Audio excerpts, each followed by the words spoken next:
What's up, everyone? Welcome to Enlighten the Shadows. Today is episode 31. I have Toni White with me today. She's an amazing support person for people in the police, for men specifically. I caught her on Twitter of all places, and I find, guys, that's the sort of place that I'm networking, finding all our amazing guests that share a bit of business that they get up to in their lives to make the world a better place, particularly for men and our mental health. So last week we had Jamie Acton, who I didn't know, guys, who was a professional rugby league player of all things. But he's massively into his gym work. He's trained to be a UFC fighter. And I just love what we both broke down last week. I started tearing up talking about the journey I've been on. He's like one of the toughest blokes I've probably ever met. And he's like breaking and stripping all the things that men need to just strip back in their life and in their mind and admit where they're at in their life. And we were just going to talk about lad culture, cocaine, going out, but it just went, we just stripped it right back, guys. So yeah, check out episode 30 with Jamie Acton. But today, as I say, we've got Toni White, and I just want to say thank you so much, Toni, for coming on today to speak to us here. Well, thank you for having me. It's any excuse to talk about men's mental health. I love it. No, that's sad. As I said to the viewers, I've followed you on Twitter for about, I think, since the early days of when Enlighten started. And what I particularly love about you more than most people is your vulnerability and your authenticity. And I think particularly in the guise of mental health, particularly with men more so than anything, we just want raw and real kind of chat. And that's why I like what you bring to the table. And so I am actually buzzing that you came today of many of our guests, because I know you've got a lot on. You support men all the time. So yeah, I just really appreciate it. And what I wanted to do was kind of break down your story. So like, what actually got you? Because like, obviously you're a woman. What inspired you to kind of go down that path in life towards men? Or did you support all sorts of people before? I think I've always supported people since I was 15. I was mentoring other children at school, other teenagers. So I've always been doing it. So I've had 19 years of supporting others. But I think for me, my kind of journey changed with it. And I know I've had mental health issues and illness since I was about 13. So, you know, I've got 21 years of lived experience now with it. But it wasn't until I was living in Australia and I became friends with a couple of guys that were running their own mental health initiative for everyone.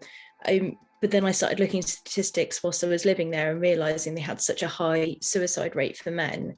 And I was looking at how do we get the message out? And all the research I was doing, I noticed that all the kind of support initiatives and even all the posters, they're all sort of feminized. They're geared towards the feminine. So even down to the colors that we use on posters or the font, you know, it's really scriptive font, and it's let's discuss your feelings. And it sounds so funny when I say to people that I'm really feminine woman. You know, I love pink. I've got hip length blonde hair. You know, I love the sparkly stuff. I'm super feminine. But I'm very male with my mindset. I'm very kind of A to B, stubborn, emotionally stoic, you know, so actually I really understand men. And so I grew frustrated that I didn't want that airy fairy stuff, which works for a lot of people, don't get me wrong, but that wasn't what I needed. I needed I'm glad you exist, you know, I'm glad you're alive, even if you don't want to be right now. And there wasn't any of that directness. And so I started to research it whilst I was living in Australia. And, you know, they have a very male dominated culture still, lots of drinking, lots of domestic violence. Yeah. So I really started to look into the wider picture of it all. And it wasn't until I came back from Australia and I started working at a law firm that's when I started becoming very interested in organizational well-being. And obviously law is another male-dominated sector. Yeah. And so it was really interesting to go, okay, here's the psychology of business and organizations, but then here's how men's mental health is both, you know, a cause and effect of that, positively and negatively.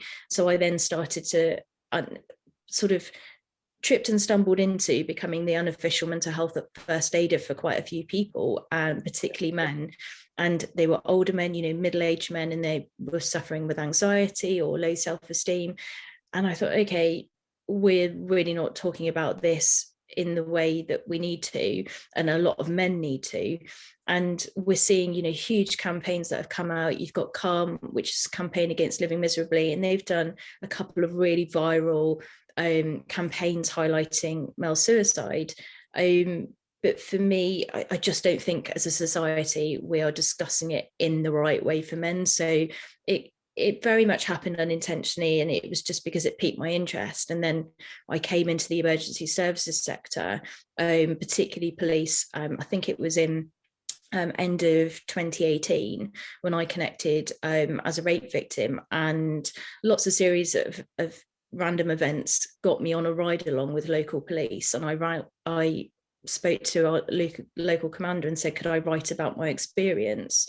And he said yes. And so I wrote about it, and it went all the way around cop Twitter. There's thousands of them on Twitter, and literally ever since then men have started talking to me, and so my work with police in particular was never intended, but now I've ended up being seen as sort of a national voice for men in emergency services.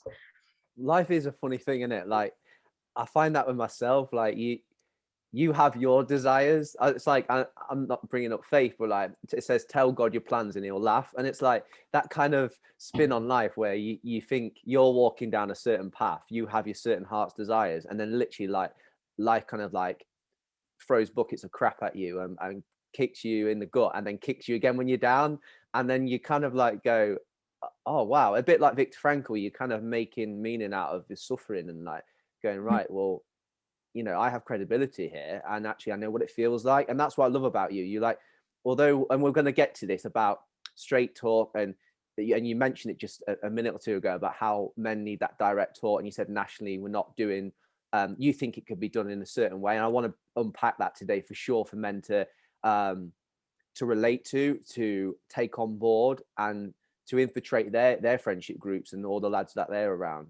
But I was going to say to you, like, in fact, well, I want to go to your bookcase actually, because on Twitter you said about pink and goodness. Your bookshelf is mad. It's like color coded as well, isn't it? I can see it there in the background. It's freaking brilliant.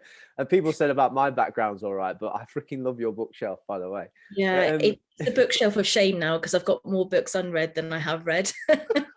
I won't show you what's just next to me, but I've got one, and let's just say I've got similar problems. So I refrain from buying books now.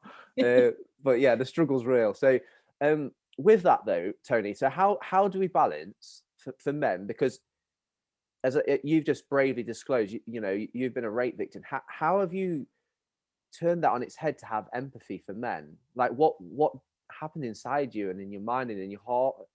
Because I just find that mind-blowing. I think ironically it's my stubbornness. I think for me, I just refused to accept that all men are like that, or to fear all men. And it's not to say that every woman can do that, and it's not been easy.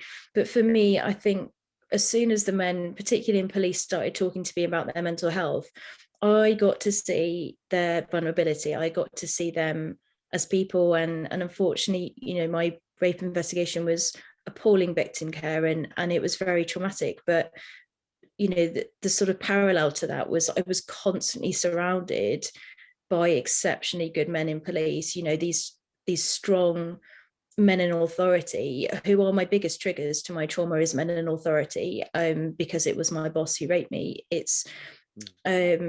I was constantly shown the opposite of him. I was constantly shown the goodness and the kindness of men. And so as much as I say it hasn't been easy, I've come up against some very difficult egos and personalities, particularly in policing.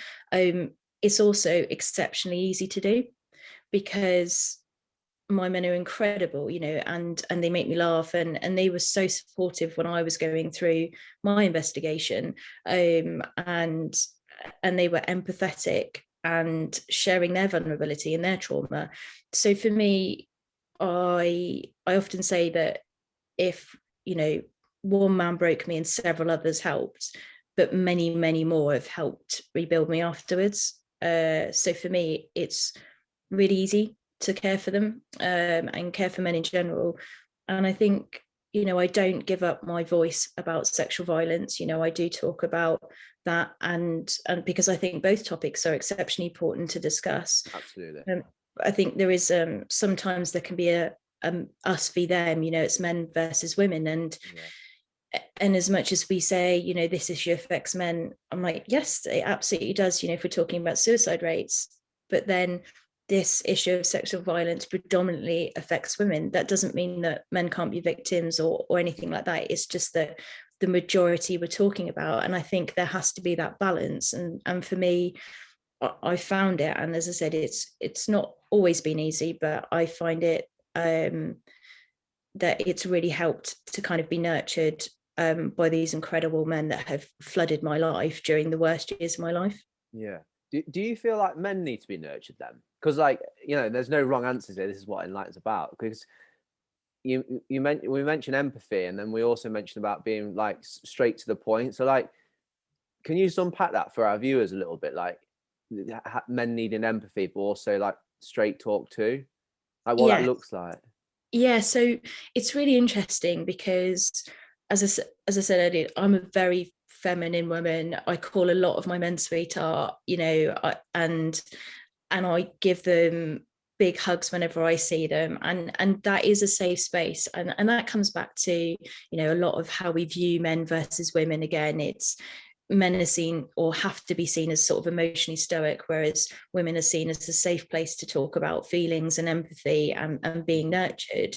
And so I've sort of found a lovely sweet spot where I can absolutely keep up with the banter, and I can, be aware of them when they want to talk emotions, when they don't, but also because I am a very emotionally intelligent woman and I talk about my emotions and empathy a lot, they also see it as a safe space to bring out that nurtured side. So it's not a case of saying all men want to be nurtured or anything like that, but I have certainly found that some of the toughest men that I support, in whether it's physical strength, whether it's emotional strength, they actually just need a bloody good hug and a cry, and that I just give them that space to do that. But at the same time, I recognize they don't always need that. Sometimes that same man, that needed a hug and a cry the week before, 2 weeks later, he might need some straight talking, some banter, some humor to get him through. And it's that choice. It's not saying this is definitely going to work for one man and this isn't. It's about saying that actually there is a real vulnerability in men that we don't allow, even by other men. If you go and you've got 5-a-side football that you do on a Saturday, you might have semi-deep conversations with some of your mates there, but you might not really tell them what's going on, or you'll minimize it. Whereas you might feel more comfortable talking to a woman that you don't really have a connection with, because a lot of the time I'll have men who have got partners, wives, but they still fear being judged or viewed as weak by their partners.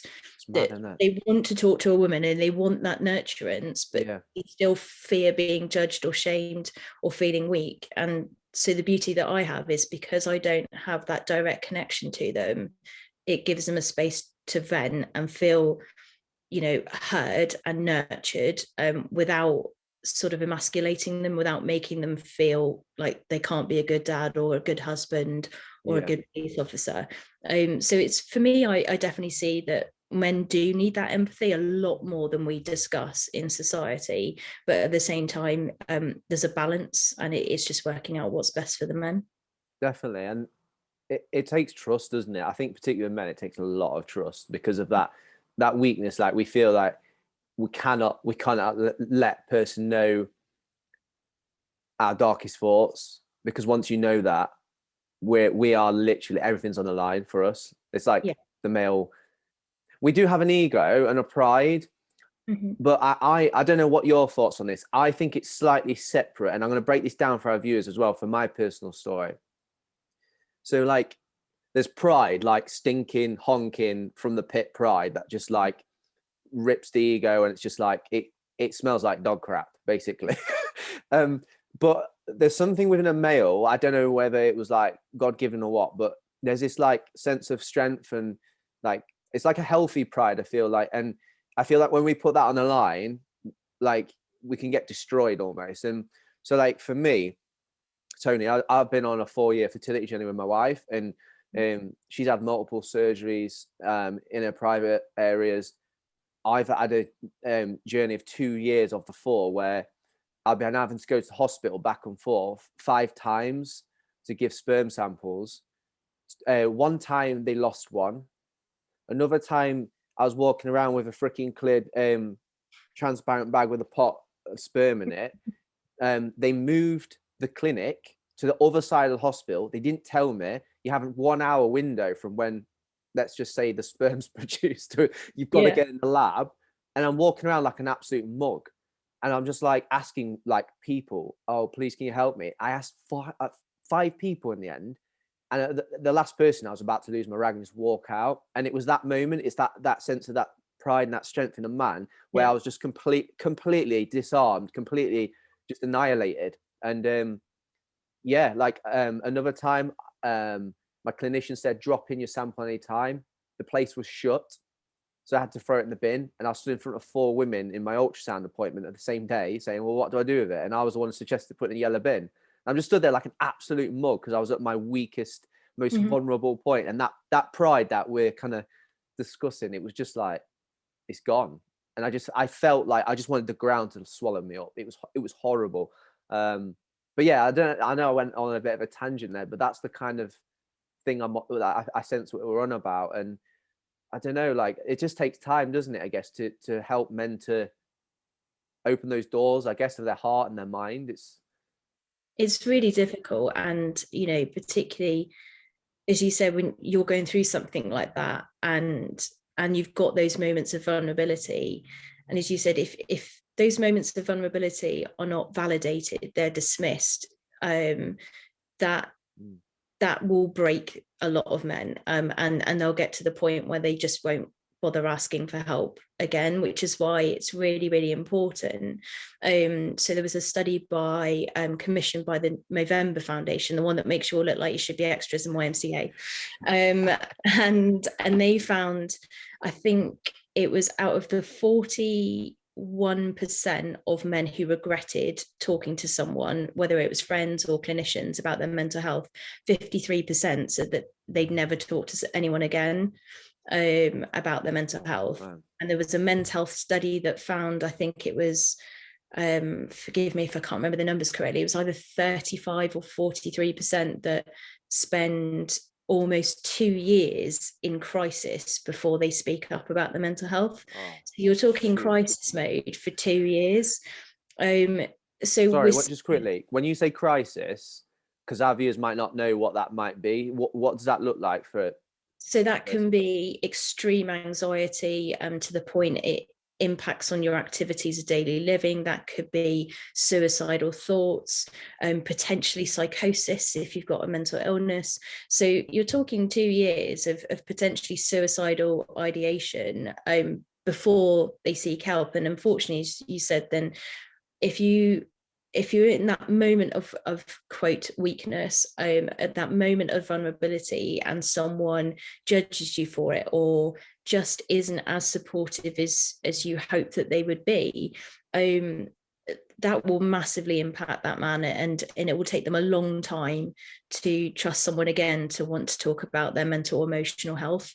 So it's really, really important that we build trust. And for me, sort of marrying the two between workplace well-being and men's mental health is a lot of, so we say that psychiatry is based on misogyny, which it is when you start looking into it, but support initiatives are feminized because they're geared more towards discussing feelings and being introspective, and we don't socialize you as boys to do that. We push you into the physical, like the sports, the trades, We don't commend you for your academic abilities or your abilities to articulate how you're feeling. Whereas girls, we're taught to be introspective, to build our support networks. So actually, as men, you have very, very small support networks.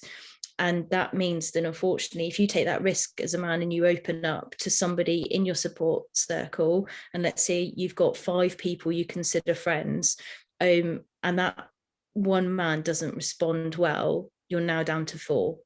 And then you're going to fear losing that 4th, 3rd, 2nd, 1st, which means that you're not going to speak up.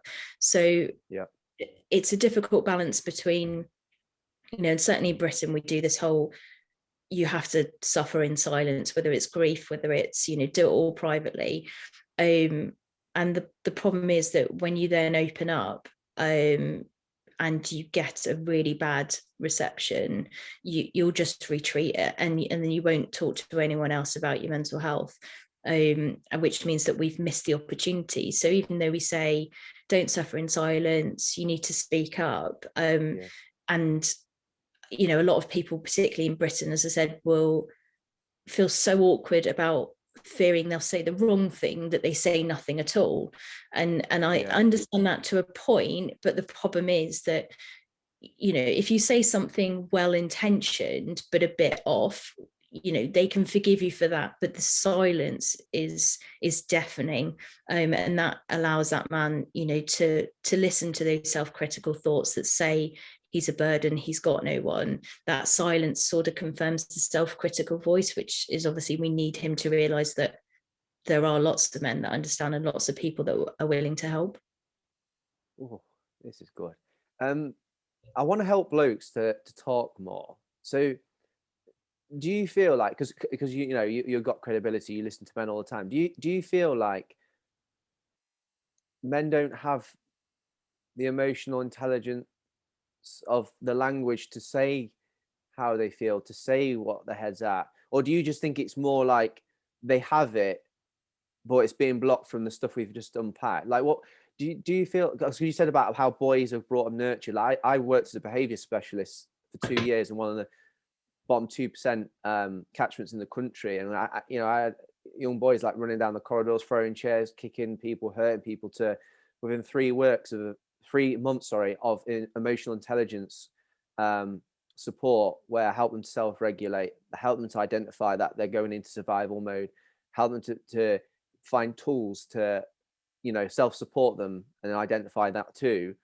And they were regulated, accessing the learning and everything. It was mad. And I just feel like, is that the answer? Like, what is it that why is it that men don't like say how they feel or let it out? Is it what I don't know, is it like, which kind of it's sort of a mix. I see it as a mix of everything you've just said there. And it's I've met some incredibly emotionally intelligent men, but as I said, on the whole, we don't socialize that in you because we don't think that that's what makes a good man. And so if you can get lucky and have really good role models, teachers, family, all your influences when you are young. And I've met some incredibly emotionally intelligent men who are able to articulate. So it's nothing to do with saying that man's stupid because he can't talk about his feelings. It's actually recognizing that we don't, if we don't give men the tools to speak, we can't ask them to speak.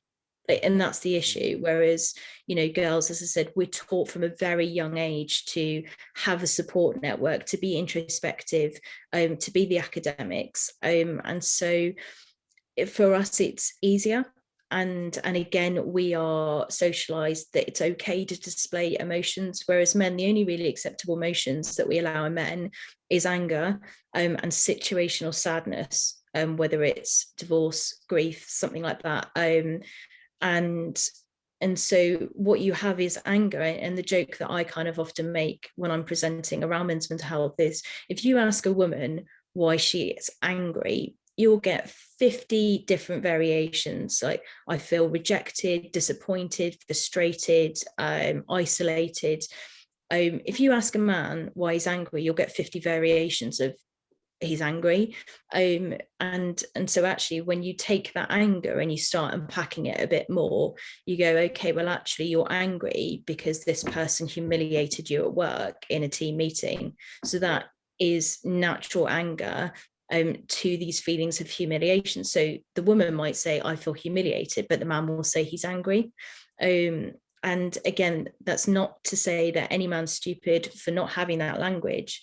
And this is what I was saying, that a lot of the support is geared towards the feminine. It's geared towards being introspective and articulate, which then disadvantages a lot of men, particularly when you start looking at middle-aged men and higher, because back then we really didn't discuss emotional intelligence, and we didn't promote it in society. And now we have a very emotionally intelligent and fluid society, and they're sort of stuck between bringing children up that are like that, but being brought up themselves by very emotionally stoic parents and influencers. So they're sort of in this buffer generation where they feel quite stuck. So I support a lot of middle-aged men, or like even men from their sort of late 30s, probably up to late 60s, but predominantly those middle-aged men. And it is that kind of, they struggle to say how they're feeling. And if they're traumatized as well, personally, I think we're talking about mental health awareness a lot in society, but we're not talking about trauma, unresolved trauma, whether it's childhood, whether it's trauma, if you're, and I use this example because it's sadly very common. If you've got a man who has been with his wife for many years, he's got a good career, his children, maybe 10, 11 years old, something like that, he's got the nuclear family, as it were. And then one day he finds out that he goes home and his wife says she wants a divorce. And for him, it's come quite out of left field, but she's recognized perhaps the marriage has been stale for a while. He's focusing on his career. He's off in his own little world.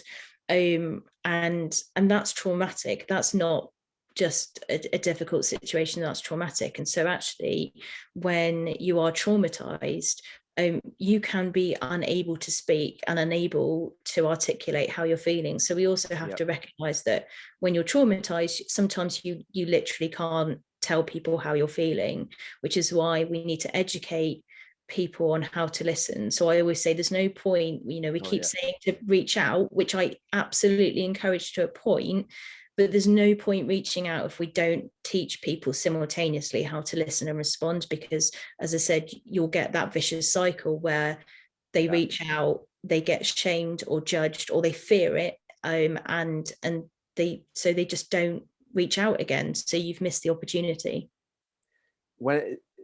So I get excited when things get like fiery, and I'd smile because this is my passion. This is about unlocking things for men. So like when I smile, like this is really heavy, deep stuff, and people like might be watching going, why is he smiling? What's his problem? What's he doing? It's because this is like dynamite. This is the nuggets that men need to hear, to grow, to smash life. And you mentioned something really powerful there about like helping people to listen, and that balance of like reaching out, like saying, look, extending the olive branch. One thing, we won't go into it because it freaking annoys me, is when someone goes, oh, just call me, you know where I am, just call me. And you're just like, oh my freaking gosh, you don't.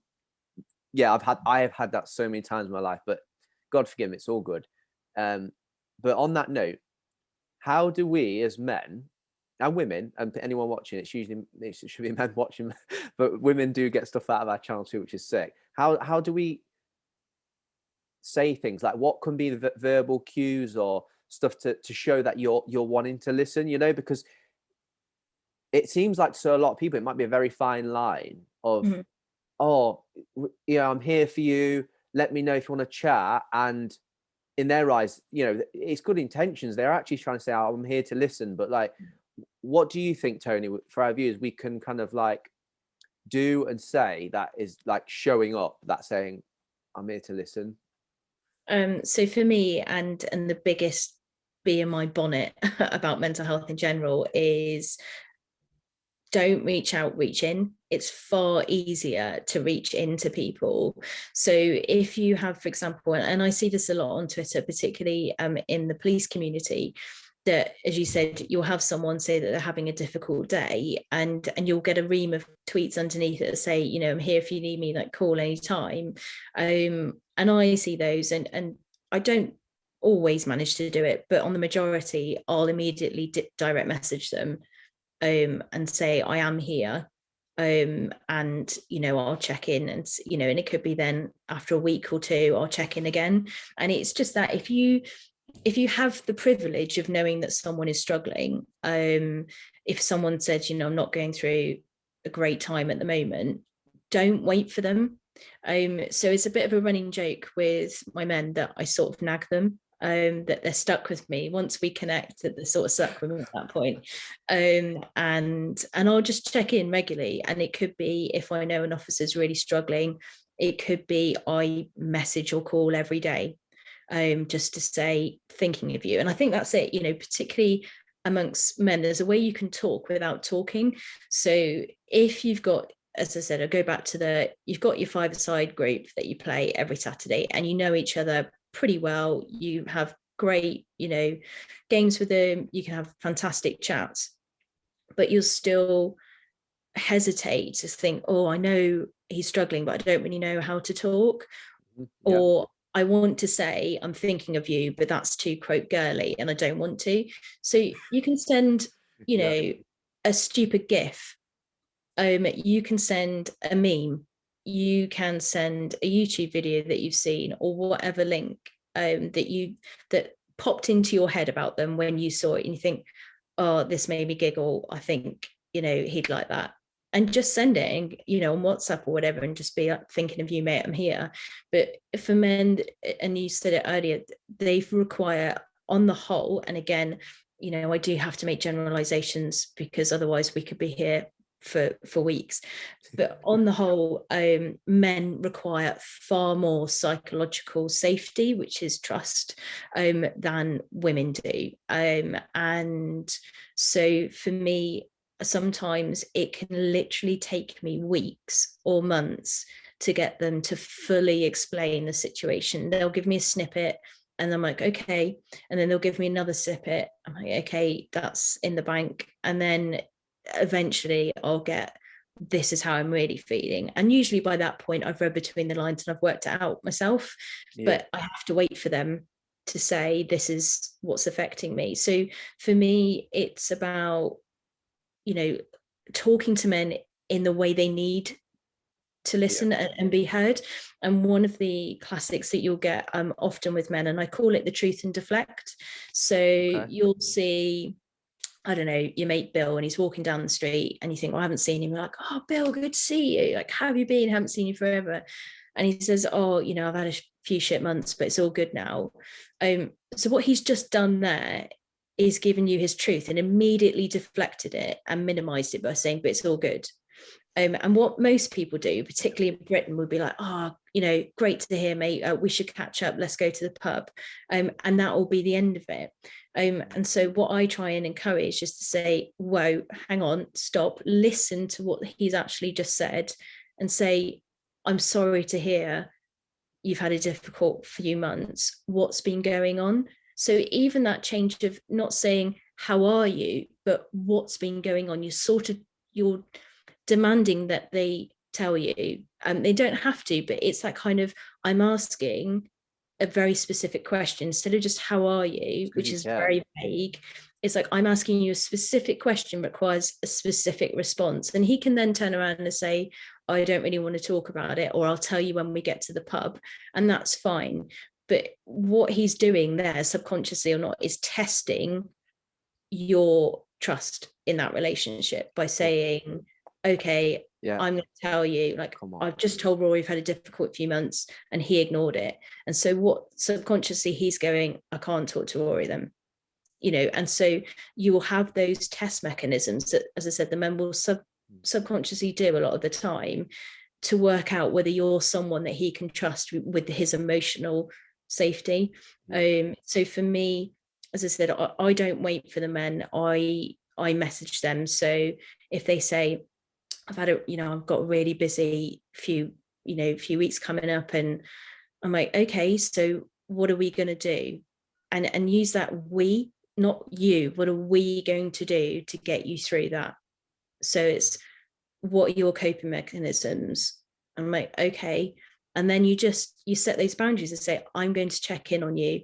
And it's, as I said, sometimes it can be daily, sometimes it can be, right, you haven't messaged in a week, and also I'll just drop them a message and say, thinking of you. I know it's a busy week. How you doing? And it's not waiting. That's the Yeah, yeah. thing. If you wait, men die. It's that simple. Oh, Um, shoot. so Can you go say to that again, please? Say that again for our viewers, please. That's true. yeah, That's true. so if you wait, men die. Um, Oh, frick.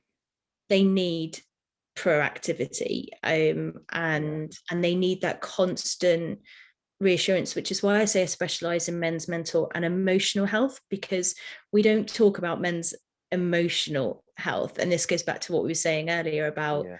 men being, a lot of men need to be nurtured. They need that, the pat on the shoulder to say, mate, I'm here. They need a bear hug. They need that space. And it's a lot of men have such poor self-esteem, and we don't recognize that, and so they require a lot more reassurance than people think, to say, I'm not going anywhere. And if they say, this is everything, one of my key advice would be, is somebody, if a man comes to you and all of a sudden he just tells you what's going on and it's really difficult, acknowledge that and say, thank you for telling me. Thank you.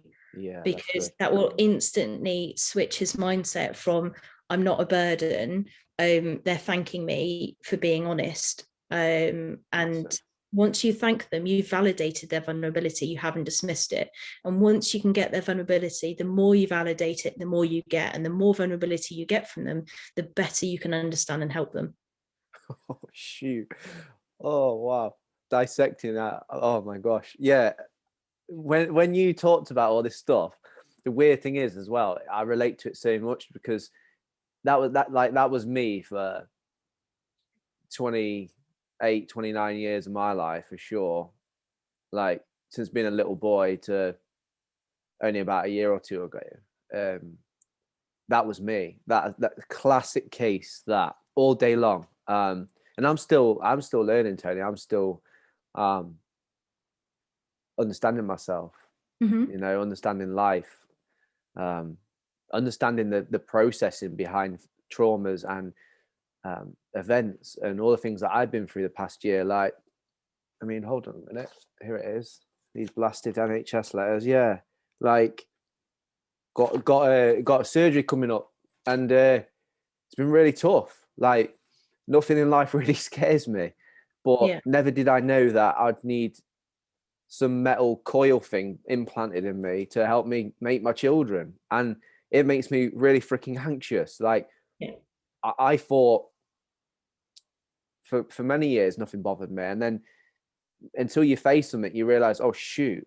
And it's like, honestly, I've been pushing it aside, thinking, no, I'm a bloke, and it's a bit of metal and it's going in my vein and it will help, and I've got nothing to be worried about.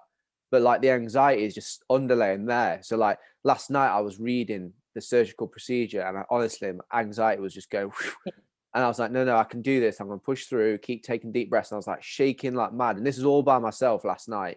And it's like, I wouldn't be able to say that a year or two ago. I wouldn't be able to admit that. But this is what it's about. This is why we're having this chat. It's so men can go, oh shoot, yeah, that's me. And it takes time. It takes a lot of time, and as I said, this is the problem that we have, that a lot will, from GPs to workplaces, will try and push men into counselling, and that is absolutely, a very, very good place for a lot of men to be in, but it also makes a lot of men so uncomfortable that they don't really want to keep going through with it. So I always say that one of the risk factors for suicide is actually when they start therapy, because if they've been suppressing a lot of emotion or trauma over the years and it starts coming out, it can be very emotionally destabilizing, and so we have to be aware that that is the case. And also, again, we talk about therapy, and my biggest issue with it is that there are a lot of shit therapists out there, a lot. And particularly, in the NHS because CBT, which is a kind of therapy, works for the majority or works for a large majority of people, that gets pushed more than any other kind of therapy. And so when you go into therapy and you think, you know, as a man, you've put off going to therapy for years, maybe, or you're in crisis, you're in distress, and that's why you've got this therapy referral. And so you go into counselling, and it maybe doesn't work, or, you know, and so you then turn it on to yourself and think, oh, maybe I'm terrible, maybe I'm unfixable, maybe you know, I can't be helped. And actually, you have to say, look, it could be that you don't get on with your therapist for whatever reason, that they're nice enough, but you don't really gel. It could be the kind of therapy, it could be the setup of the therapy. There's lots of different modalities to look at. And I know that because I've spent years on and off, you know, seeing awful therapists, and now I found one who is my absolute cheerleader and champion, and she's kept me alive at times, because she's good at what she does, and I know I gel with her very, very well. And even, you know, when you're picking therapy, it's some men, and this is why I say I sort of sit in a bit of a sweet spot, some men will prefer to talk to other men about how they feel, and they don't want to feel like they're being judged or shamed by women, which is fine. Whereas others don't want to be viewed, you know, or judged or shamed by their peers. And so again, it comes back to a woman is seen as a safe space to discuss emotions. So it's about giving options and actually recognizing, is therapy really not working? Or is it because it's the kind of therapy being offered? I don't really gel with my therapist. All these kind of things that take place. And again, because we don't normalize that conversation, a lot of men will go into therapy and they'll come out feeling quite angry, resentful that it didn't work. They'll then feel that there's something wrong with them because it didn't really work for them. And, you know, if you're pushing someone to CBT therapy, that's not going to help you if you're traumatized. You know, if you're trying to deal with trauma, CBT is probably not the best. Well, I don't think it's the best therapy for you. So, okay, what else can you explore? But for me, it comes back to, you know, this trial and error for a lot of men is going, okay, what works, what doesn't, but being that anchor for them and saying, okay, right, that therapist didn't work. Do you need me to research other therapists in your area? Do you want me to do this? Can I call the GP for you and arrange another appointment? So try, and I would say, if you know one of your mates is struggling, say, what are we going to do? And build up that support network around. So if you've got that guy at ~5-a-side who's privately said, I'm really struggling, mate, you know, my missus has left, or whatever it may be, you then message the other boys and say, that Rory's going through this issue, we need to be with him, you know, we need to be checking in on him, we need to be going around for takeaways, getting him out the house, going for walks with the dogs. So it's the person on the outside that isn't struggling, because what we do a lot with mental health is, as you were saying earlier, we expect that person who is distressed or in crisis to reach out, which they're not going to do because it's exhausting, and we fear rejection. So we're not going to reach out, which is why I always say, you reach in. The second somebody says that they're struggling, reach in and constantly reassure them that you're not leaving, and then do the hard work for them. Because they haven't got the capacity to do it. No, exactly. And that's one of my strengths that I've learned in the last year or two, is that I reach in. So I just call people. I just call them. Not great at times because because I am admittedly busy. I've got a full-time job. I do all this on the side, which is like a full-time job in a way.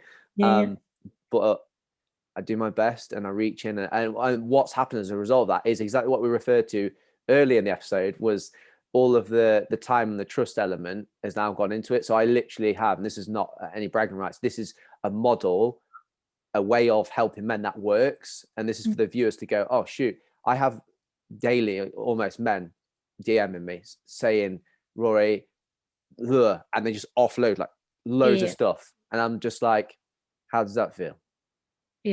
Just even that now talking to me, how does it feel? Like a bit better. And then I'm like, do you need, I'm going to call you right now. And they're like, oh no, I feel all right. Or so just things like that. Or if you have someone comes in your heart and your mind, there's not coincidence usually with that. I really think there's something powerful in that. Something comes into your mind and heart about someone, just call them, reach in, just call them. Yeah. So I love Yeah. this. Oh, this has been so class. Thank you for sharing all your nuggets today. And before we do close though, Toni, I would love to ask you our Enlighten the Shadows question. So very potent, so specific to what we've been going in on so much today on this episode is, if there's a bloke, you know, who's watching me and you chat today, and they feel exactly what you said, like they just want to take their own life pretty much like today, like what can you give in terms of a small piece of advice for them? So for me, I probably sound quite controversial when I say it, but I do believe that, you know, some suicides, we don't differentiate between the two. So we talk about suicide being, oh, that man was in distress and he just couldn't cope with his emotions or life. And actually, I view suicide as very natural when we start looking at trauma. And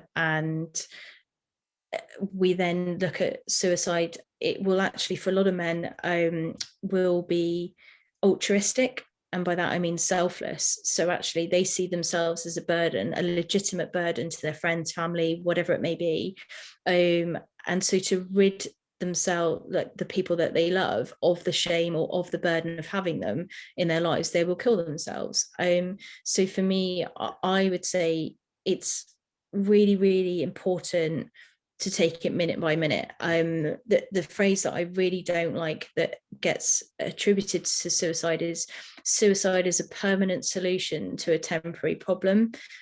There is nothing temporary about how intense those feelings are. And if, for example, you have a man that, as I said earlier, you know, he's come home, his wife has said that she wants a divorce, the children are moving out, you're going to get a man at suicide levels quickly. He's going to come home at 5 p.m. feeling okay-ish, and by 10 p.m. he's dead. So it's very, very quick for a lot of men, and men don't need to be diagnosed with a mental illness to die by suicide. A lot of the time it's severe life stresses. Thank you. So for me, it's, if there's anyone listening that is really, really bad, obviously, yes, try and reach out and ask for help. That, you know, we have got Calm, which is specifically for men. You've got the Samaritans when you're in acute distress. You can speak to your GP and ask for urgent appointments.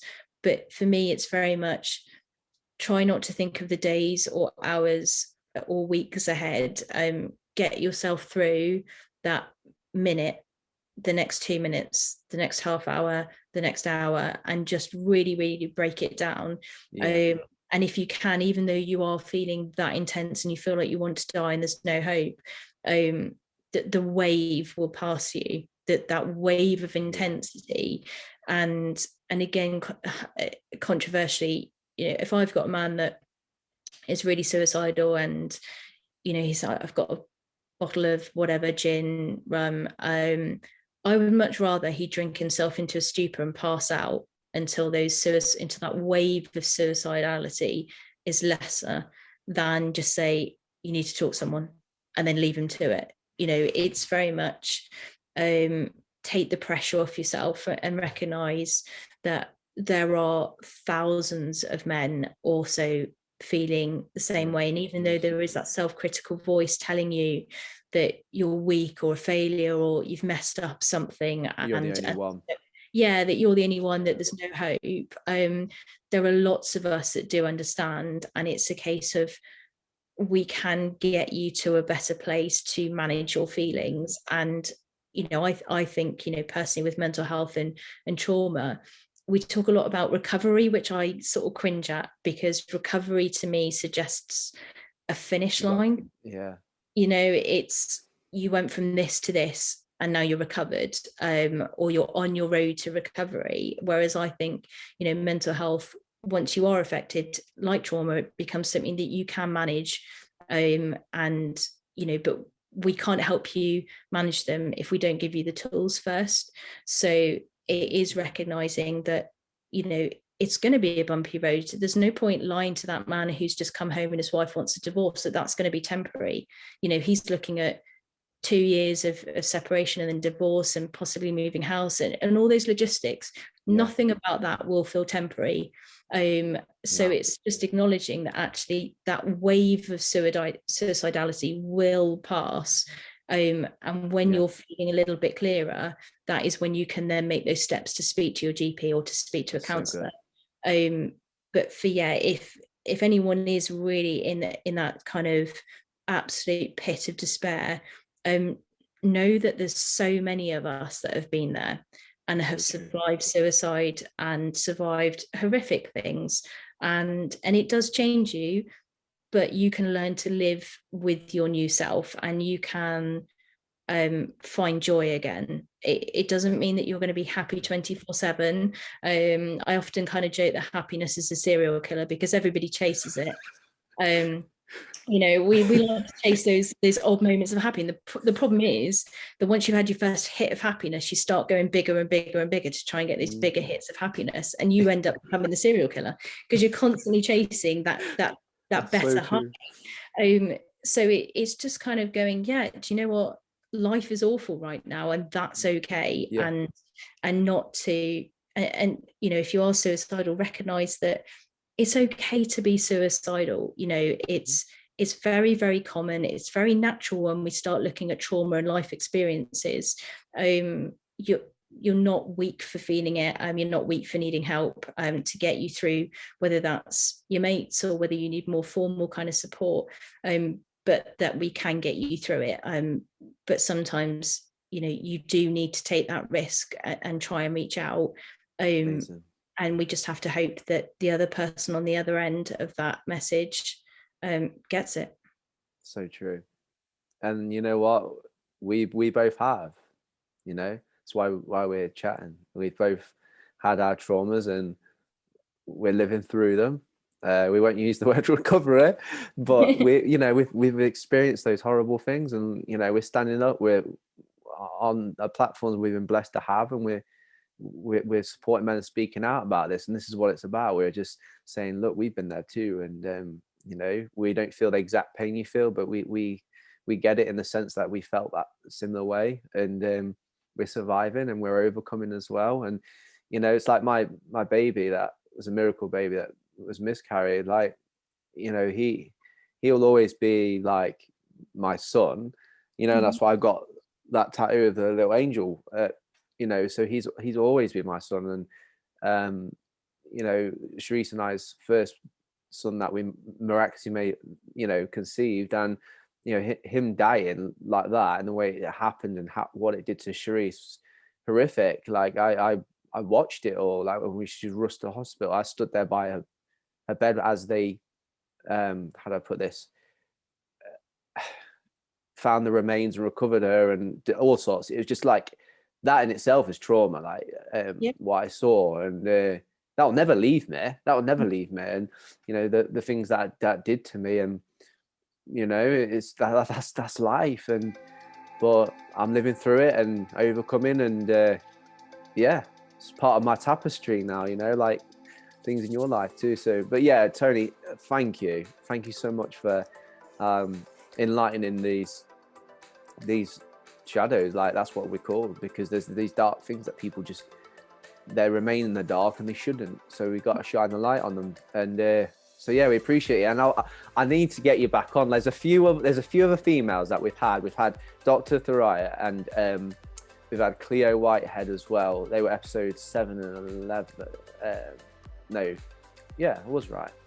And they're really special, like you, where they're so passionate, but there's different things that you can unpack for a whole nother episode. So I really want to talk to you again about that whole suicide thing, where and we had this on the phone call, didn't we, where we talked about how it can happen so quickly, and you unpacked it very briefly, but I'd love to talk that more another time for sure.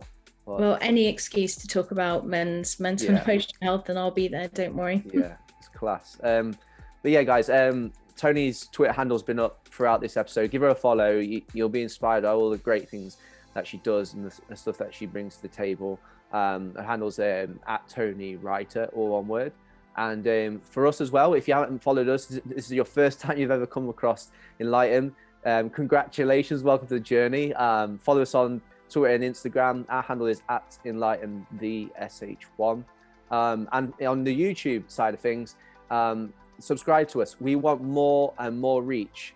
As Toni said, you know, we want to reach into people, and in that sense, if we have more of a presence, more subscribers on YouTube, we're going to pop up higher up on lists, the search bar. So if there is a fella that's like, as we just described, so suicidal, and they're just on YouTube and they're typing things in, if that stuff comes right up, then we're blessed to be that one little cog in the world to help them. So yeah, press that red button. And if you haven't got a YouTube account, literally guys, it takes 1 minute, just a little email account, bang, and you're in there. It's very fast. So appreciate you guys. But thank you so much for watching all the way through to this. This has been episode 31 with Toni White, and we'll see you guys soon. Thanks so much, Toni. Thank you. Cheers, guys. See ya.